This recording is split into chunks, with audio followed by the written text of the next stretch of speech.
right. You said earlier that there is going to be a new type of warfare and a new type of terror, and I have concluded that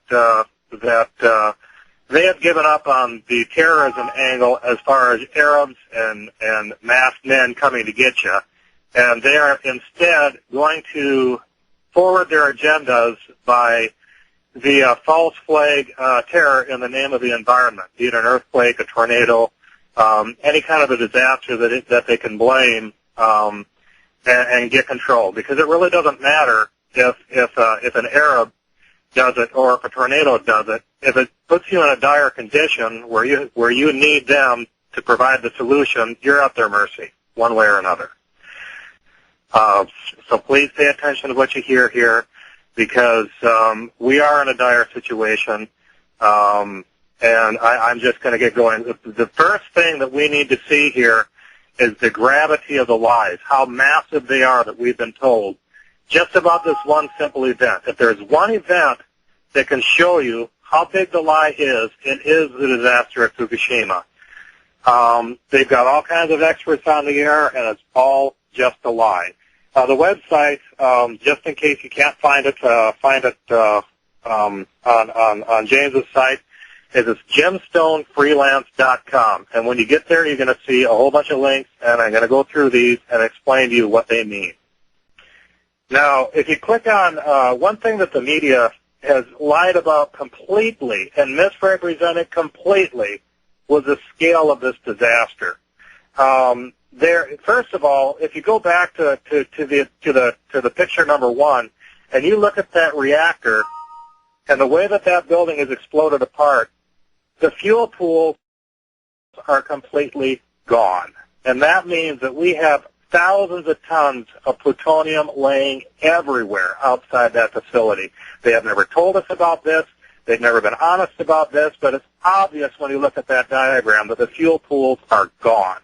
Where did that fuel go? Whatever happened at reactor 4 was the equivalent of Building 7 on 9/11. There's no way that this particular thing could possibly happen. This reactor was actually powered down and not running at the time. It was powered down and disassembled.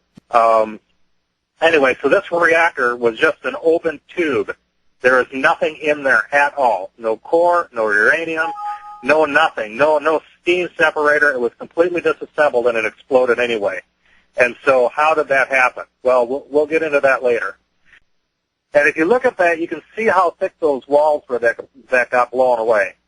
Now, they're trying to tell us that hydrogen blew these massively built structures apart, which just isn't plausible in any way. There's no way that hydrogen is going to be doing this. Hydrogen produces what's called a non-ideal subsonic explosion. If you take a perfect oxygen and hydrogen mix, your shock wave cannot exceed the speed of sound. And if it's an air hydrogen mix, the shock wave is even slower.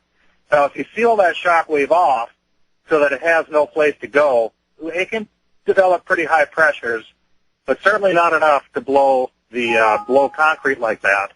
And every single one of these buildings had just basically a tin roof over the top, and that would have provided a path for the hydrogen for the expansion to go. There's no way that this could have happened.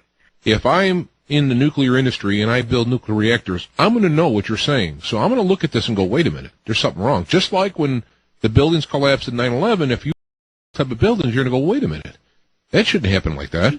And yet, yeah, so now it's like the industry knowing this and sitting back going, oh boy, Yeah, well, they are to a degree, but what they're saying is, well, there's no way this could have happened. They must have just run the thing like a piece of garbage. There's a nuclear agency that oversaw Fukushima, and they said that place was maintained like you wouldn't believe, that the Japanese engineers were excellent,